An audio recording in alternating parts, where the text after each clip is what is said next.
Okay. Welcome everybody to the 2016 Grants for Change information session.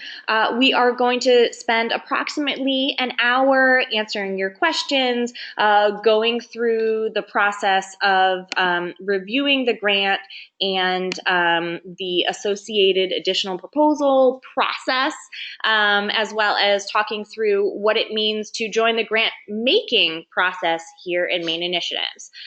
Just briefly want to make sure you know who is here on the phone with you. My name is Andrea Berry. I'm the Director of Communications and Engagement at Maine Initiatives, and I'm thrilled to be talking with you today. And now I'm going to hand things over to Phil Walsh, who's our Executive Director.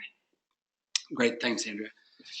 Welcome, everybody. Thank you so much for joining us. This is our 5th Grants for Change information session, and we have been super psyched to have so much interest and participation in these information sessions. I am Phil Walsh. I'm the Executive Director here, and I'm going to be doing the first part of the presentation, just a few minutes of background about Maine Initiatives, who we are, and sort of framing why we're doing what we're doing, because we're introducing some significant innovations into our work, and I want to give some context for that. And then Andrea will take over the second part of the presentation, walking through both the Grants for Change grant making program, what we're looking for, what the application process and logistics are, and also the participatory grant making process. So just a little bit of background is where I want to start.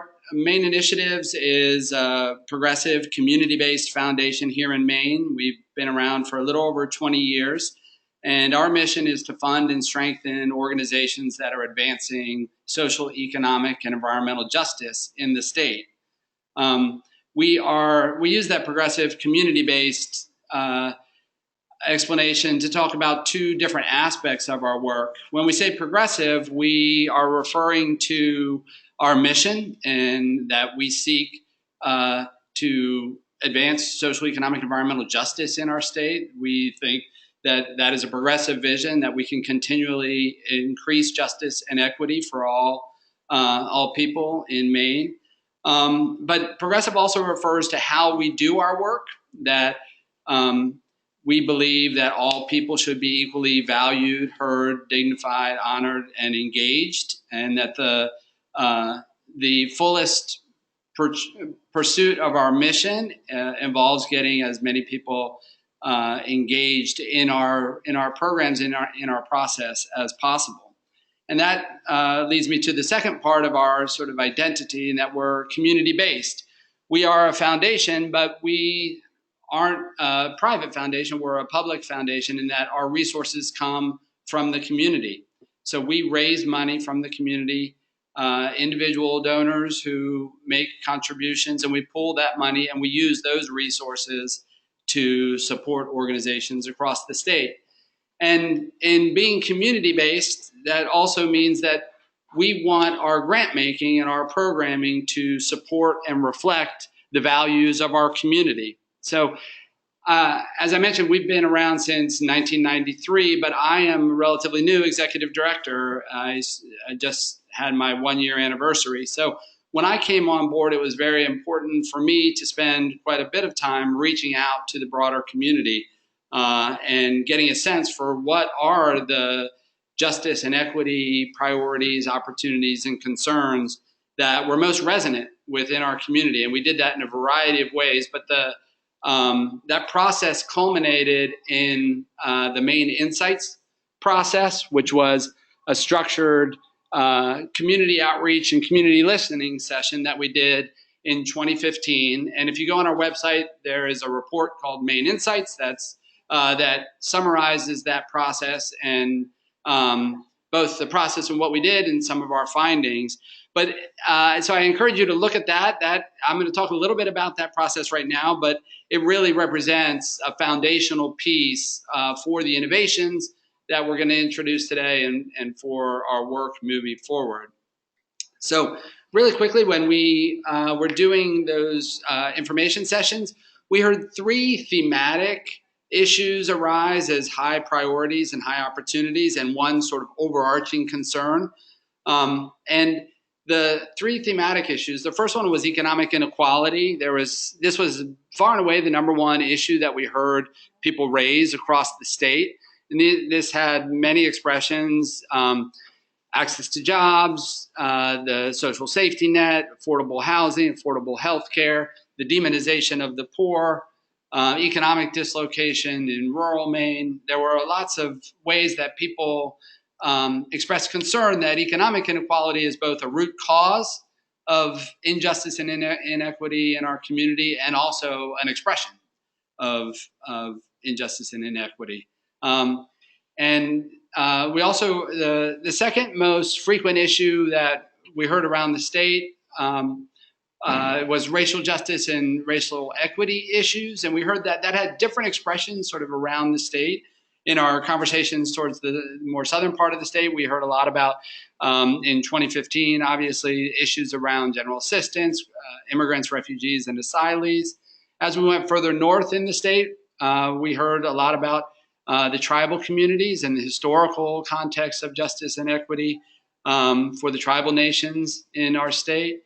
And we also heard across the state about Black communities in Maine that have generational legacies here, but are still perceived of and treated as outsiders. So that was an issue. Those were a series of issues that we heard quite a bit about. And the third most prevalent issue, in this sort of a distant third, we heard a great deal about climate change. And even though it wasn't the most frequent issue, the interesting and notable thing about the climate change conversations that we had was that the people who cared about climate change cared about that issue more than anybody else cared about any other issue. We say that was the issue around which there was the most fervency. So those were the three sort of thematic issues we heard, but the overarching theme that emerged from the conversations around the state was that there was a sense that we are becoming increasingly atomized and divided as a community, that in our conversations, in who we talk to, who we hear from, we're increasingly divided, and that's things that we do on our own, and things that in our discourse and in our politics we see happening. And that was raised in lots of different ways. The divides that exist within our community, north, south, Portland, everywhere else, liberal, conservative, lots of divisions that are drawing distinctions between members of our community. But there was also a resounding message that we heard that people want to be able to come together around shared values, that there's a strong commitment to justice and equity in our community, and a strong desire for people to be able to come together around those issues. So those were some of the things that we as a board and staff were hearing throughout 2015. And we took those issues very seriously, and through a process a facilitated process, we analyzed, how can we as a progressive community-based foundation respond to these concerns that we're hearing across the state. And through a process of analysis and program development, we have introduced three significant innovations to our work that we're going to talk about today. I'm going to give sort of the overview of those innovations, and then Andrea is going to walk through them in detail. But the three innovations are that within the context of our mission of pursuing social, economic, and environmental justice, we were going to pursue a specific thematic focus in our grant making and our programming moving forward. The second one was that we would seek to support a cohort of organizations that were working in that theme. And the third one was that we would introduce a participatory grant making process that would be a vehicle for engaging our broader community in some collective action around that theme. So I'm going to talk about both of those right now, or all three of those right now. Very quickly about the theme. As I mentioned before, the economic inequality theme was the one we heard the most about, the most frequently, and the climate change theme was the one that we heard with most fervency. So it might strike some people as odd that we ended up picking racial justice and racial equity as our theme, but we were very intentional about that. And what we did what we called an ecosystem analysis. We looked out at the community here in Maine to see where there was opportunity in the market for making a difference on those issues. And one of the things that we observed was on the economic inequality space, though it is a very, very significant issue, we looked around and saw that there were organizations and coalitions of organizations and even funders and coalitions of funders who had economic inequality, who had and have economic inequality at the center of their target and their mission. And that isn't to suggest that all of the work that needs to be done is being done or all the funding that needs to be there is there. But we felt that there was a lot of action and a lot of energy around that theme. And the same was true when we looked at climate change, that there were lots of organizations and coalitions of organizations and the Environmental Funders Network, coalition of funders, who were actively looking at climate change. And when we looked at racial justice and racial equity in our state, the same wasn't true. There weren't that many organizations who had racial justice and racial equity at the center of their mission. And even many organizations who we talked to, who we felt like we were doing important work in this area, oftentimes they weren't framing it as such. Largely because there are very few funders that are explicitly supporting racial justice and racial equity work. So we felt like there was an opportunity there to make that a priority and create space within the community. On the other side, we also, in talking to our donors and to our stakeholders, we got a strong and consistent message from people, individuals, that if they were concerned primarily about economic inequality, wealth inequality, and economic justice issues, they felt that like they had an idea of the organizations that they could support, places that they could volunteer, ways that they could get individually engaged on that issue. And the same for climate change. People felt like there are great organizations who are doing important work and they can find those and support them. But there was a sense that as an individual who values racial justice and racial equity in our state, there's a sense that there wasn't necessarily an obvious way for me as an individual to plug in and get engaged and be an agent of positive change on racial justice and racial equity. So we felt very strongly that this was an area where we as a funder could create space for organizations who were doing this work to get resources and to get greater awareness about their work. But it was also, as a convener and as a community-based foundation, we would be able to create what we call a place of purchase. We could create a conversation around this issue that would allow for individuals who support racial justice and racial equity to learn about it and to get engaged and connected with other people who are concerned about it. So we have adopted the racial justice and racial equity theme, and we'll be talking a little bit more about that in a second. The second innovation that I want to highlight is the cohort approach. We understand that racial justice and racial equity is a complex series of issues, and there are many organizations doing lots of different work in different sectors, whether it be criminal justice reform, food insecurity, economic issues, youth leadership. There's any number of ways that organizations can and are pursuing greater racial justice and racial equity. So we, in trying to honor that, we are seeking to fund a cohort of organizations who are working in different geographic areas, at different scales, and and across different sectors, who may or may not even perceive their own work as similar, but who we can identify are all advancing racial justice in some important way. Lastly, we have perhaps the greatest innovation in our work this year is the participatory grant-making process. And Andrea is going to talk about what that looks like in particular, but I just want to provide the following framing.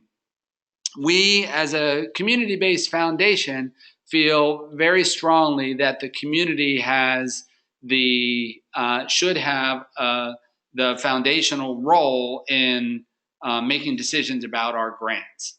And we also feel like when we receive applications that are painting these incredibly inspiring pictures or telling these inspiring stories about the work that all of your organizations are doing, we want those to be seen and valued by as many people as possible. So we have redesigned our grant making process, taken it out of sort of the traditional back room, and we're asking anybody and everybody in the community who is interested in learning about and supporting racial justice and racial equity work to get involved in our grant making process. First, initially as readers, so anybody can be a reader in our grant making program, and then also that would make them eligible to participate in the grant making committee, which we'll talk a little bit more about in just a minute. So really quickly, I've talked about some of the logistics, but we're looking to fund 10 grantee organizations in this cycle. The RFP for applying for a grant is out now, which most of you probably know. It went out May 15th, and the applications are due July 15th. And then we will be distributing the applications to the pool of readers August 1st. They will be doing the initial evaluations and assessments of the grants through the month of August. And then September 9th and 10th, the grantee committee will be meeting in a 2-day retreat to make decisions about the grants. And the grant awards, each of the 10 organizations that are selected to be in the cohort will receive a general operating support grant of $25,000, and that will be paid out over 3 years. So this year, the initial payment is $10,000. Next year, the second payment will be another $10,000 installment, and then the final installment is $5,000 in 2018. And these are general operating support grants. Just one other comment. We've been very intentional about not trying to prescribe too much in terms of definitionally what we mean by racial justice and racial equity. And we've done that because we are seeking through this application process and through this grant making process to come to a collective understanding of what racial justice and equity means in our state by understanding what the organizations in our state and what the individuals in our state understand as racial justice and racial equity and how they're pursuing that through their work. That said, we felt like it was very important that we provide some definitional language. So we've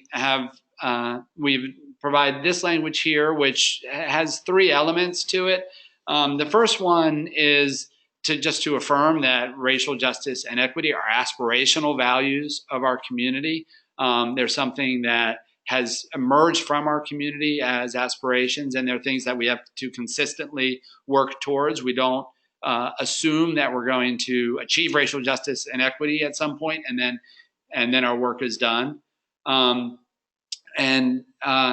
We also, the second part is that it's a collective pursuit, that racial justice and racial equity are pursued and advanced by real people in real relationships in real communities. So they're not concepts that can be legislated. They can't be achieved strictly through grant funding. They're really relational values. So we want to come together as a community to pursue them. And then we are advancing racial justice and racial equity when all people are equally seen, valued, dignified, honored, and respected. And when we find that race is not predictive of life outcomes, which is not the case right now. So that's some of our definitional language, and we're happy to talk more about that if people have questions. And this is, we stole this from the Sewell Foundation, but it has a long legacy, I think, since 2012 on the internet. It has a lot of different expressions, but we talk a lot about justice and equity, and we really appreciate this slide. I'm not going to say much about it, but it really shows sort of the profound difference between equality, which is represented here as everybody has the same thing. They all have one box. And equity is the situation or context where everybody has what they need to be successful. So that's all I'll say about that. So the last bit that I want to say on the racial justice and racial equity framing, we've been doing these listening sessions across the state. This is our 5th one, and we're hearing some questions that come up quite frequently. So I'm going to just run through those questions and try and answer them up front. And if I don't answer them to your satisfaction, please bring them back up, and we'll also have time for you to ask any other questions. But the first one that we hear quite a bit is, can we apply if racial justice is not the central focus of our work? And the answer to this question is absolutely yes. We, as I stated before, we recognize that there are lots of organizations who are doing work that is critically important in advancing racial justice and equity in our state, but many organizations don't define it as such and don't talk about it that way, and haven't historically talked about it that way for many reasons. One of the things that we are seeking to do is to identify and demonstrate that there are lots of aspects of racial justice and racial equity, or racial injustice and inequity. And there are lots of organizations who are doing important work in that area. So we want to learn about that work, and we want you to articulate how your work is doing that. A related question, what if we do other things in addition to racial justice and racial equity work? We expect that for the vast majority of applicants, this is going to be the case. There are only a limited number of organizations whose primary or exclusive work is racial justice and racial equity. And we explicitly seek to identify the fullest range of work in this area. Also related is a question about whether a racial justice and racial equity program is what we're looking for. And the answer to that question is no. We see racial justice and equity as intersectional issues. So they have expressions a lot of different ways. We are interested in in learning through your articulation of how your work advances racial justice and racial equity, about different aspects of racial justice and racial equity. So, and we're also not, these are general operating grants, so we're not looking necessarily to fund a specific program. We're really interested in how your organization's work in general is advancing racial justice and racial equity. Now, the fourth question, our organization is not led by people of color, will we still qualify? This is a more complex answer, and the answer is yes. But I want to say two things. We absolutely want to identify, fund, and strengthen organizations in Maine that are led by people of color. We think that is critically important to racial justice and racial equity work, is to give, is to support the people of color with lived experience who are inserting themselves into this very challenging area and providing leadership in that area. So that's something we absolutely want to do. As a majority white state, though, we also recognize that the majority white population has a key role to play in assuming leadership and agency in advancing racial justice and racial equity. So we do have specific questions in the proposal for how people of color are engaged and involved in the decision-making and evaluative processes in your organization. So we think that's an important part of our evaluation, but it's not disqualifying if it's a majority white organization. And lastly, what if our work focuses only on a single community? I would say as I mentioned before, we're actively looking for organizations that are working at different scales, in different sectors, and in different geographical areas across the state. So we're very interested in some organizations that are working statewide, some organizations that are working on, say, policy advocacy in Augusta, or some organizations that are working on a specific community-based issue in a particular community. We think there are opportunities for us to learn and gain a deeper understanding of these issues and their solutions by looking at a variety of organizations. So if your focus is on a single community or on a single issue area, that's completely fine. So I'll stop there. I'm going to turn it over to Andrea, and we'll shift to the second part. Yeah, so, and I want to encourage all of you to ask questions, and also keep it, as you're typing in questions, it seems that you do have the ability to send them out to the entire audience. So just keep in mind who you're sending that message to. But we definitely welcome questions, and I encourage you, if you have a question about the theme, type it into the chat, and we will make time at the end. I just want to make sure that we get through all of the content, and then we'll address and be here as long as we need to answer all of your additional questions. So if anything specific about the theme comes up, type it into the chat, and we'll address it after. But at the moment, I want to talk briefly about the grantee cohort approach. This is probably the most straightforward piece of our new model. With the concept here is that we really do want to, what we're calling the go beyond money concept, or the more than money concept. We recognize that $25,000 over 3 years, that is not going to solve the issues of racial justice and racial equity that are facing our state at the moment. And so it is our plan to both fund and strengthen organizations who are part of this grantee cohort through a variety of different capacity building programs. In particular, we have 3 types of delivery methods. The first being peer learning through networking and convening. We want to make sure that organizations have a chance to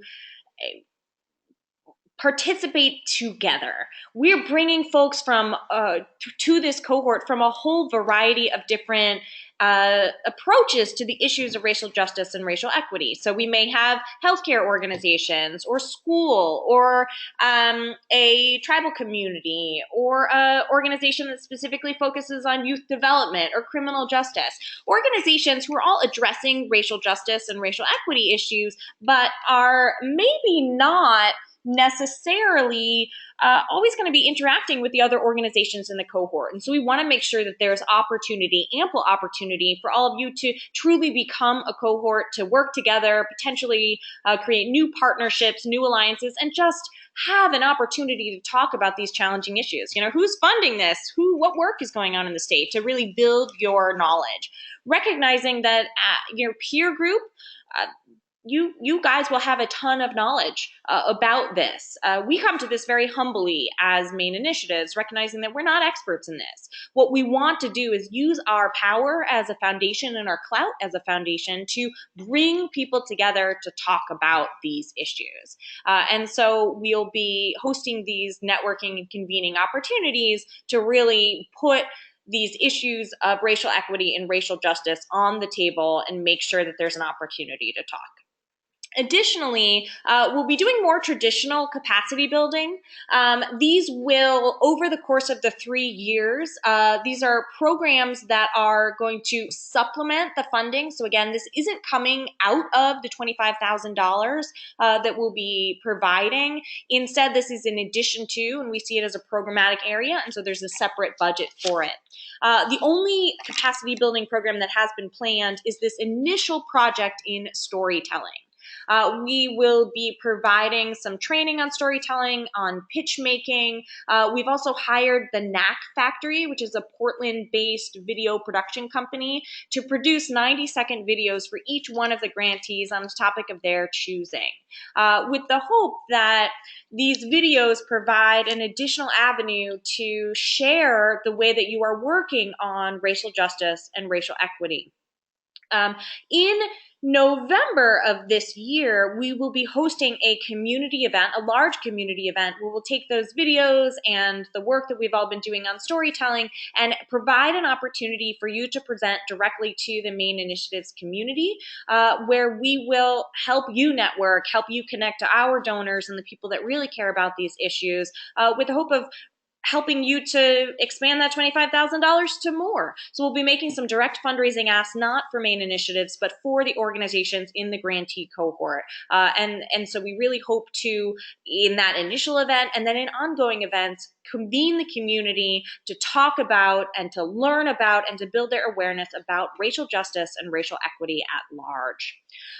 Capacity building programs after this initial project will be determined. We'll be doing some needs analysis with the grantees and will be led by grantees' interest, needs, and wishes. We'll be bringing in folks to really support what you want to learn about. Two important things to underline here, and then I'll move on. The first one is that the capacity building programs, all of these that we'll be doing in the cohort, are optional.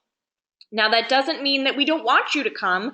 We very much want organizations to show up and be part of this grantee cohort and be excited about the value add that is provided by these capacity building opportunities. That being said, we recognize some of you may be amazing at storytelling, or you may have specialty in a particular area, and it might not make sense for you to attend a particular training or a particular meeting, or there may be something else going on that trumps that.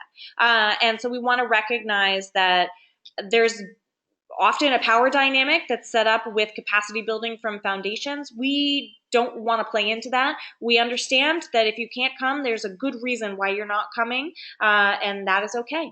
Additionally, we want to respect your time and your energy, and so all of the travel and the expenses associated with attending these capacity building events will be covered as part of our programmatic work. So we recognize some of you may be coming from the county, some of you may be coming down in York County, all to central places for our cohort in general, and we'll cover your travel as well. And again, if you have questions about the cohort approach, please type them into the chat and we'll address them. All right, now this is my favorite part of the program where I want to tell you about the participatory grant making process. This is an innovation that we've created here at Maine Initiatives that we are super excited about. And there are two ways to get involved in the grant making process, and we encourage each and every one of you who's on this phone, your colleagues, your brothers and sisters, your parents, your children, all to come and join us and get involved as grant makers in the Grants for Change process. There's two ways to get involved. The first is to become a reader. Everyone in the community is invited to become a reader. You'll help us evaluate proposals, and this will be activities that happen in August of this year. So each reader will be asked to evaluate 3 proposals. And these proposals will be delivered to you online on August 1st, and you'll have the entire month of August to read them and then evaluate them and send us in a short survey explaining to us what you thought and giving pros and cons. All of this will be online, so if you travel during August, that's okay. We've been affectionately calling it your 5 to 9 hours of beach reading during the month of August. So please do consider becoming a reader. Importantly here, everyone is available and welcome to become a reader. You can absolutely have been a past grantee of Maine Initiatives. You can absolutely be applying to receive a grant in this current Grants for Change program. We are really keen on ensuring the integrity of this program, and so we'll be doing a very intricate evaluation of conflicts of interest for each one of the readers. And so if you have a conflict with 49 of 50 applications, you'll only read 1 application. And we want to make sure that that's really underlined there, that everyone is invited. It is, in fact, encouraged. If you're putting in a proposal, if you are working on racial justice and racial equity issues in our state, read some of these proposals to find out what are other people doing. Encourage your staff to join in, especially if you have staff who are working on fundraising. I come from the development world, and I cannot tell you the best training for me, the best professional development in learning how to be an effective grant writer was to be a grant maker, to learn how to, how other people are presenting the same issues that I'm approaching, and that's a really effective thing. So I really do encourage all of you to join us. The second way to be involved is to join the grant-making committee. Now, these are individuals that are going to be pulled from the pool of readers. So you have to be a reader to join the grant-making committee. The grant-making committee is going to actually help us choose the grantee cohort. They're going to use the information that's been provided through the reader evaluations and be readers themselves, and then will participate with us in a 2-day in-person retreat, September 9th and 10th, at Point Lookout in Northport, Maine, which is just north of Camden. So again, that's September 9th and 10th. And those individuals will be joining us in a really intensive process where the first day we'll be learning with some national facilitators about racial justice and racial equity issues in our state and how we address racial equity and racial justice. And then the second day we'll get down and dirty and make the decisions about who will be the grantees.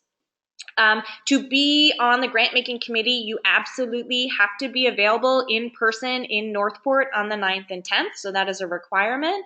But we will be choosing a wide array of individuals. So the board and staff at Maine Initiatives will be making those choices. And they'll come from from 4 different categories. The first being board members at Maine Initiatives. The second being donors and advisors to Maine Initiatives, so a more traditional group of individuals who'd be making grant-making decisions. The fourth category will be grantees, past grantees of Maine Initiatives, so actual representatives who have received money from our foundation in the past. And the fourth category will be community members who have some lived or learned experience with racial justice and racial equity, so that we can really make sure that we have a cross-culture, cross-class, cross-experience, and cross-sector group of individuals who are helping us to make these decisions. Again, this is approximately 30 to 40 individuals, and you have to be a reader first. So how do you become a reader? To become a reader, you put in an application. It is very, very simple. Applications are due July 1st. Applications are available on our website, and I'll send out an email to all of you afterwards with a link directly to that application. I promise you it's easy. It'll take you about 5 to 10 minutes to complete at maximum. So really do encourage you to join us in that process. So just like our theme, we've been doing a lot of these sessions, so I want to quickly run through some of what we're hearing or the questions that we're hearing about participatory grant making process. So the first one, again, who can be a proposal reader? Anyone. Please, if you are interested, if your child in school is learning about racial justice issues, encourage them in their class to join us as readers. If you are working at an applicant organization, that is okay. Even if you're the one who wrote the grant proposal, that is okay. So please do consider joining in. So how is the grant-making committee going to be chosen? From the pool of readers, the staff and the board here at Maine Initiatives will be composing the group of those 4 categories that I just talked about. There is a checkbox at the bottom of the reader application letting us know if you are interested and available to join the grant-making committee, then your name will be put into the hat to be chosen. So what if I have a connection to an applicant organization? I think I've addressed this, but I really want to make sure that I underline it. It is absolutely okay and, in fact, deeply encouraged for applicant organizations to send one or multiple staff members and board members and volunteers and constituents to join us on part of the grant-making process as readers. And what if I want to be a grant-making committee member, but I can't show up on the 9th and 10th? I'm sorry. You have to be able to be there in person on September 9th and 10th. All of your travel, all of your food, all of your expenses will be covered for those 2 days, but you will need to be available. That is a Friday and a Saturday in September. And then the last question here, do I have to have specific expertise in racial justice and racial equity to apply? And the answer here is no. We'd love for you to have interest in racial justice and racial equity and interest in learning more about it. We will be doing training both for the readers about racial justice and racial equity, some introductory training there, and then an entire full day coordinated program, facilitated program for the grant-making committee members at the retreat. So you don't have to be an expert, but you should care about it. So I encourage you, so please do send in through the chat questions about the grant making process. Send that to us and we'll address them in just a few minutes. All right, so here's what you all joined us for, 42 minutes in. So how do you actually apply for a grant? It is very important. I want to go through these logistics and then we'll run through a few key pieces about the narrative and the proposal itself. So applications are available online.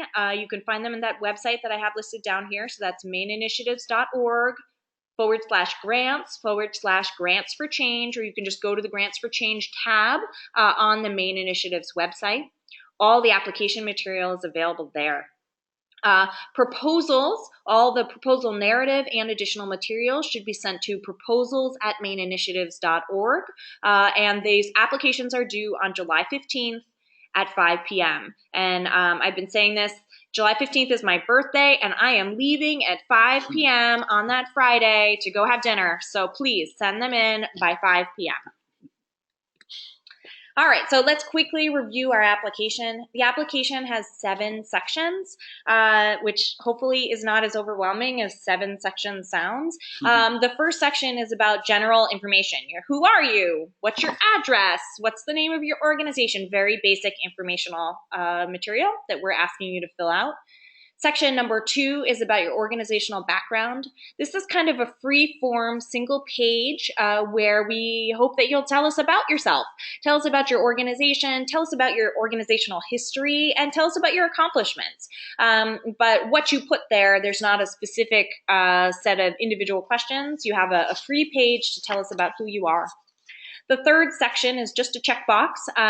We are really keen on supporting racial justice and racial equity issues through a variety of programmatic lenses, which means we're looking for an organization coming from youth development, and we're looking for organizations coming from the ethnic community-based organizations. We're looking for organizations who are originated from the tribal communities and who work in women's issues and who work in youth development or criminal justice, wide range here, food insecurity.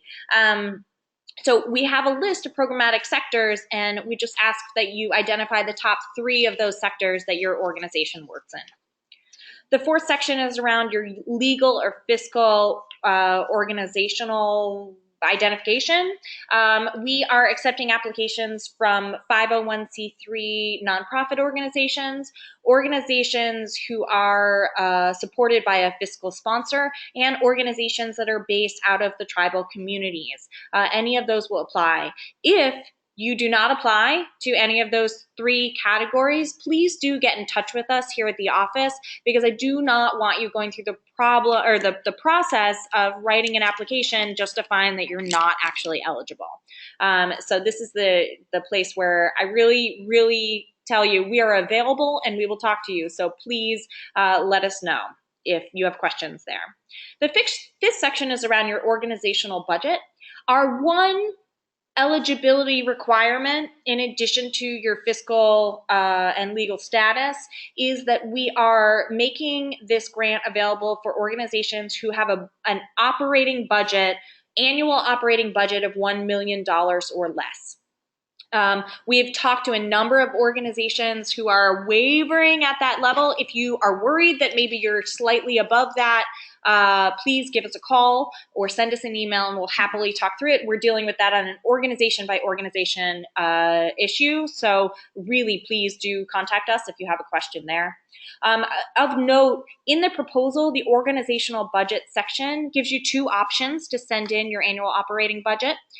You can either use the provided template, or you can just send us your actual budget in its template, in its own format. So either one is perfectly acceptable. It is up to you how you send that in. And we do ask, if you have an audit, to please send us a copy of your most recent audit. If you don't have an audit because you are too small or too young, that is okay. The 6th section we will talk about in just a second, which is the proposal narrative. And in fact, I'll dive into that in just a minute, but I do want to address this 7th section, which is anything else. This is literally a free form Wild West page of our proposal where you can tell us anything that we haven't asked about. So if you happen to go over in your proposal narrative length, this is a good place to put it. If you want to share some additional information with us that we just didn't ask about, this is a perfect place to put it. Use it for whatever you'd like. So let me briefly talk about the narrative itself. So that's point number 6. There are 7 sections, 7 questions in the proposal narrative. And for each one of those sections, we've included what we call a approximate or a recommended word length. These word counts are provided not as requirements, but only as guidance to help folks who haven't written proposals before or who aren't as familiar with this process. So they're guidelines, but are not requirements. The only length requirement is that this needs to be 4 pages or less with single-space 12-point font or more.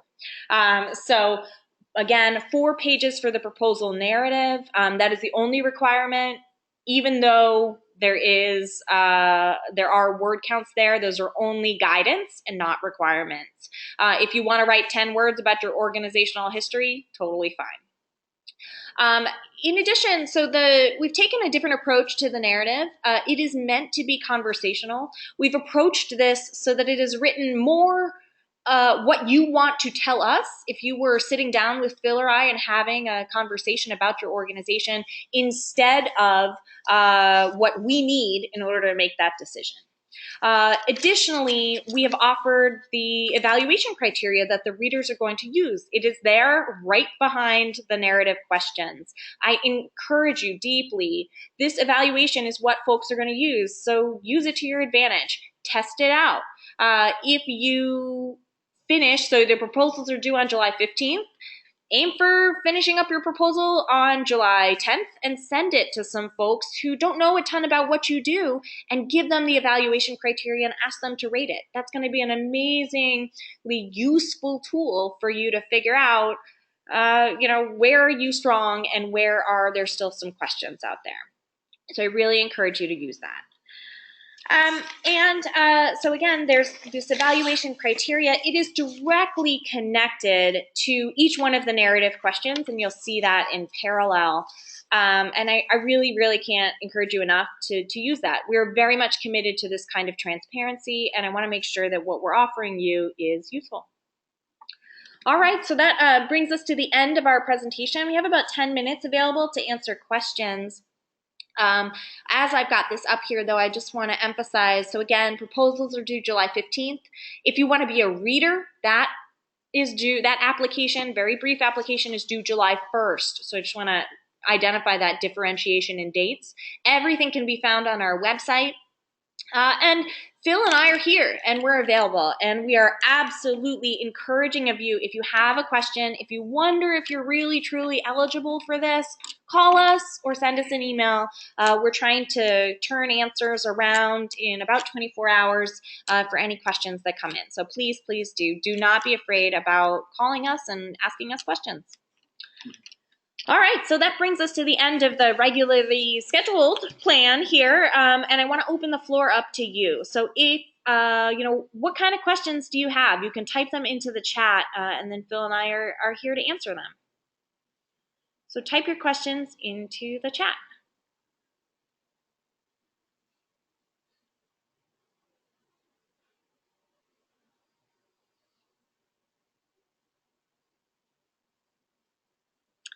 All right, well, I'm going to call for questions. If you have a question, please do feel free to ask it.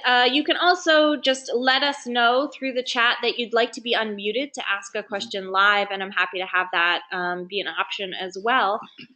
But please do type your question into the chat. This is Phil. I just, while we're waiting for questions, I just want to underscore a really important point that Andrea mentioned about the proposal narrative. We're experimenting, we don't typically go too much into depth on this point in these presentations, but we're experimenting with a lot of different parts of this process this year, and one of them is the proposal narrative itself. Andrea and I are both grant makers, but we are also grant writers who spend a lot of time on both sides of the table in our careers. And we have tried to design the proposal narrative, as she put it, to be conversational. But the idea is we've tried to eliminate any jargon. You won't see anything about impact or objectives or any of sort of the traditional jargon. And we tried to revert the traditional dynamic, which is that a foundation requests information that it needs to render a verdict on your proposal. And we sat down with the framing question of, if I am an applicant, what are the questions that will help me tell my story? So the way that the questions have been presented are very intentional to allow two people from your organization to sit down with these questions.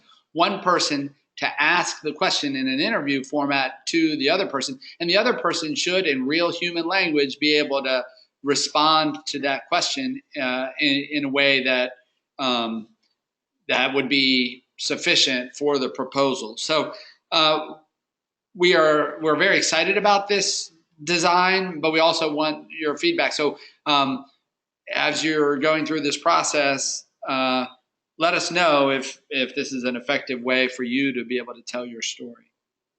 And in the content of the narrative, we have the third point is about advancing racial justice and racial equity.